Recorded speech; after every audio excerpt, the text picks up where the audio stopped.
Welcome दोस्तों। आज देखेंगे easy way to remember sterilisation. Sterilisation process को हम कैसे इजीली याद कर पाएंगे।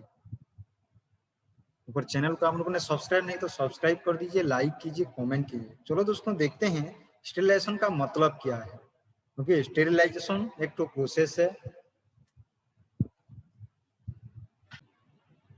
तो स्टेरिलाइजेशन क्या है?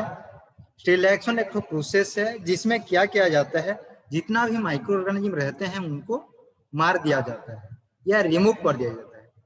अगर बैक्टीरिया अगर स्पोर रहता है भी तो वो भी मर जाता है, जो कि हाईली रेजिस्टेंट होता है। तो ये प्रोसेस को हम बोलते हैं स्टेरिलाइजेशन प्रोसेस। समझ में आ गया? ये है स्टेरिलाइजेशन प्रोसेस। तो उसके बाद देखेंगे नंबर 2 में डिसइंफेक्शन। इसमें क्या किया जाता है? ओके, माइक्रो ऑर्गेनिज्म को मार दिया जाता है बट सबको नहीं मार सकते हैं। ओके, गिन चुन के हम मार सकते हैं बट ऑल को नहीं मार सकते हैं, जितना ज्यादा सबको हम नहीं मार सकते, इसीलिए को हमको डिसइंफेक्शन बोल रहे हैं। अगर यहाँ पर जो हम स्टेरिलाइजेशन में देखे थे कि जो बैक्टीरियल स्पोर रहता है, जो बैक्टीरिया का अगर स्पोर रहता है वो डिसइंफेक्टेंट के वजह से বা डिसइंफेक्टेंट के थ्रू हम नहीं मार सकेंगे। ओके, डिसइंफेक्टेंट से वजह से हम नहीं मार पाएंगे, उसको हम खाली ओनली स्टेरिलाइजेशन में मार पाएंगे। ओके, तो समझ में आ गया? इसको बोलते हैं डिसइंफेक्शन बोलेंगे।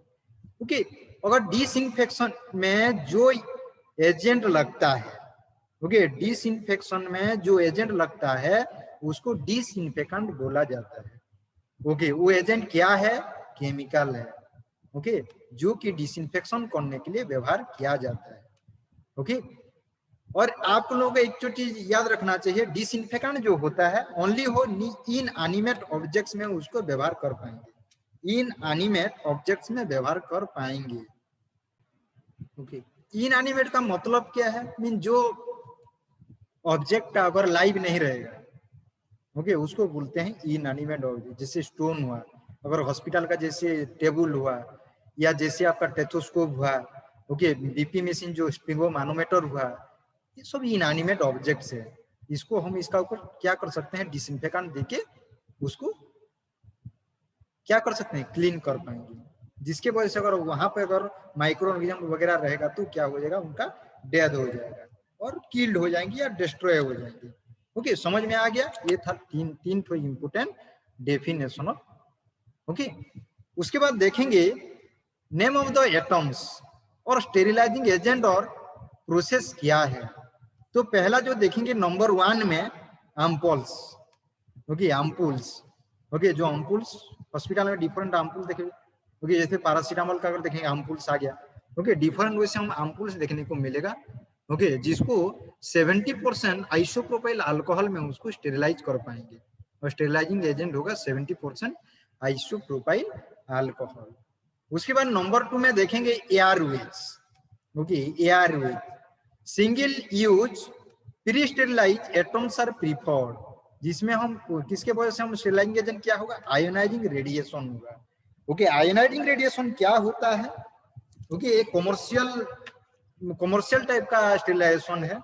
Okay, commercial way of sterilisation इसको बोल सकते हैं, जिसमें रेडियो एक्टिव आइसोटोप कोबाल्ट 60 व्यवहार किया जाता है स्टेरिलाइजेशन करने के लिए। ओके, स्टेरिलाइजेशन करने के लिए कोबाल्ट 60 रेडियो आइसोटोप व्यवहार किया जाता है।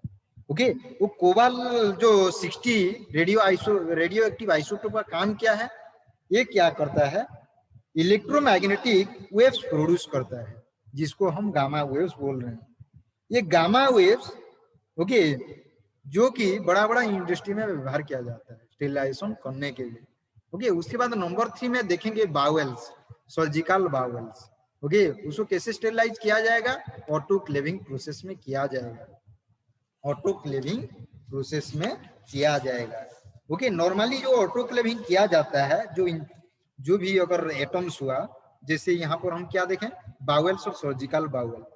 ओके, एक्चुअली मिनिमम टाइम जो होता है वो 4 मिनट्स होता है। ओके, टेम्परेचर जो होता है 132 degree centigrade to 134 degree centigrade, ऐसे करके okay approximately 15 minute to 40 minutes के साइकिल में हिसाब से किया जाता है। ओके, जिसके वजह से वो स्टेरिलाइज हो जाता है वही पर्टिकुलर एटम। उसके बाद देखेंगे नंबर 4 में कैथेटर्स। ओके, नंबर 4 में क्या देखेंगे, कैथेटर्स देखेंगे। ओके, कैथेटर्स को भी कैसे आयनाइजिंग रेडिएशन की वजह से किया जाता है, ओके, स्टेरलाइज किया जाता है। ओके, चलो दोस्तों देखते हैं नंबर,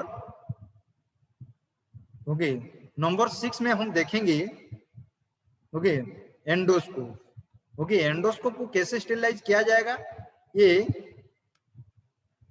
सीडेक्स 2% सॉल्यूशन में इसको इमर्स कर दिया जाएगा, उसको उसमें डुबा दिया जाएगा, कितना घंटा के लिए, 4 से 6 घंटा के लिए।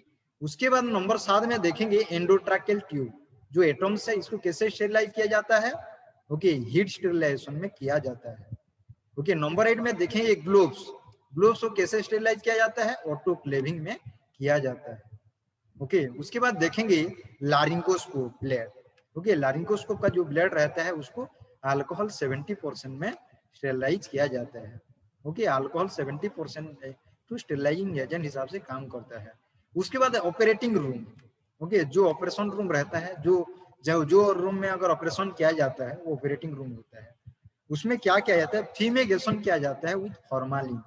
ओके, मीन फॉर्मालिन कैसे प्रिपेयर किया जाता है, 40% of aqueous solution of formaldehyde. Okay, 40 mean aqua जो फॉर्माल्डिहाइड को 40% फॉर्माल्डिहाइड को वाटर में उसको क्या कर दिया जाएगा, ओके, वाटर में उसको मिक्स करने से उसको बोलते हैं फॉर्माल्डिहाइड बोलते हैं। उसके बाद देखेंगे नंबर 11 में पाउडर। ओके, पाउडर कैसे इसको क्या स्टेरिलाइजिंग एजेंट क्या होगा, हॉट एयर ओवन में 180 डिग्री सेंटीग्रेड में 1 आवर के लिए किया जाता है। पॉलीथीन ट्यूब, ओके, ये disposable single use pre sterilise by ionising radiation. जितना भी प्री-स्टेरिलाइज होता है और डिस्पोजेबल सिंगल यूज होता है उसको आयनाइजिंग रेडिएशन में किया जाता है, और उसका स्टेरिलाइजेशन प्रोसेस होता है आयनाइजिंग रेडिएशन होता है।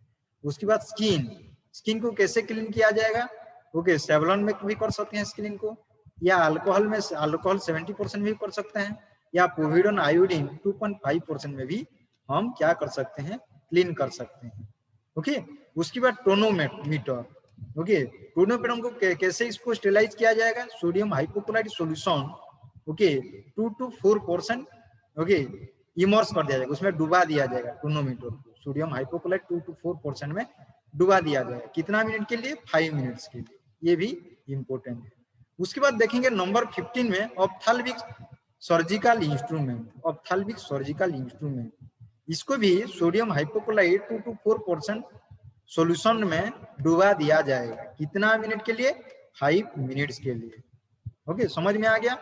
नंबर 16 में देखेंगे सिरिंजेस, जितना भी सिरिंज है डिस्पोजेबल प्री पैक रहेगा, वो ऑलरेडी वो डिस्पोजेबल प्री पैक रहेगा, या pre sterilise by ionising radiation, इसको भी आयोनाइजिंग रेडिएशन में किया जाता है। ओके, आयोनाइजिंग रेडिएशन में कौन सा रेडियो एक्टिव आइसोटोप व्यवहार किया जाता है, कोबाल्ट 60 व्यवहार किया जाता है। ओके, उसके बाद सुचर मटेरियल, ओके, जैसे क्रोमिक कैडवर्ड हुआ, विक्रिल कैडमिन हुआ। ओके, ये जो डिफरेंट टाइप सुचर मटेरियल है ये भी प्री पैक्ड रहेगा, मीन बिफोर पैक करने से पहले उसको सुचर मटेरियल को स्टेरिलाइज किया जाएगा। कैसे स्टेरिलाइज किया जाएगा, आयोनाइजिंग रेडिएशन, जैसे कोबाल्ट 60, क्योंकि रेडियो एक्टिव आइसोटोप स्टेरिलाइजिंग एजेंट होता है। ओके, उसमें किया जाता है। उसके बाद थ्रेड को भी ऑटोक्लेविंग किया जाता है। टेस्ट ट्यूब्स, ओके, इसको भी हॉट एयर ओवन 1 आवर के लिए किया जाता है, कितना degree centigrade, 180 degree centigrade Celsius. उसके बाद नंबर 20 में देखेंगे थर्मोमीटर। सीडेक्स 2% में सॉल्यूशन में हम इसको स्टेरिलाइज कर पाएंगे, या पोविडन, ओके, पोविडन में 2.5% में भी हम इसको स्टेरिलाइज कर पाएंगे। और ये है स्टेरिलाइजिंग एजेंट। देखेंगे number 21, surgical instrument stainless steel और ब्लॉन्ड। ओके, स्टेनलेस स्टील और ब्लॉन्ड, इसको कैसे किया जाएगा, ऑटोक्लेविंग किया जाएगा। ओके, जो अगर इंस्ट्रूमेंट, सर्जिकल इंस्ट्रूमेंट अगर स्टेनलेस स्टील है या ब्लॉन्ड है उसको ऑटोक्लेविंग किया जाएगा।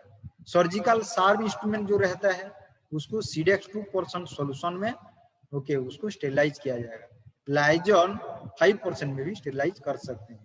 उसके बाद वाल्स हुआ या फ्लोर हुआ, ओके, डिटर्जेंट में क्लीन करेंगे। उसके बाद सोडियम हाइपोक्लोराइड 3 to 5% सॉल्यूशन में भी हम कर पाएंगे उसको, या फिनॉल 10% में किया जा सकता है, या पोविडीन आयोडीन 2.5% सॉल्यूशन में भी किया जा सकता है, बट यूजुअली सोडियम हाइपोक्लोराइड में किया जाता है या फिनॉल 10% में, क्योंकि पोविडोन में नहीं किया जाता है, बट दैट में भी ऑल्सो स्टेरिलाइजिंग एजेंट हिसाब से काम कर सकता है। Thank you. अगर चैनल को आपने सब्सक्राइब नहीं किया तो सब्सक्राइब कर दीजिए, लाइक कीजिए, कमेंट कीजिए, अपने दोस्तों के साथ शेयर कीजिए। Thank you very much.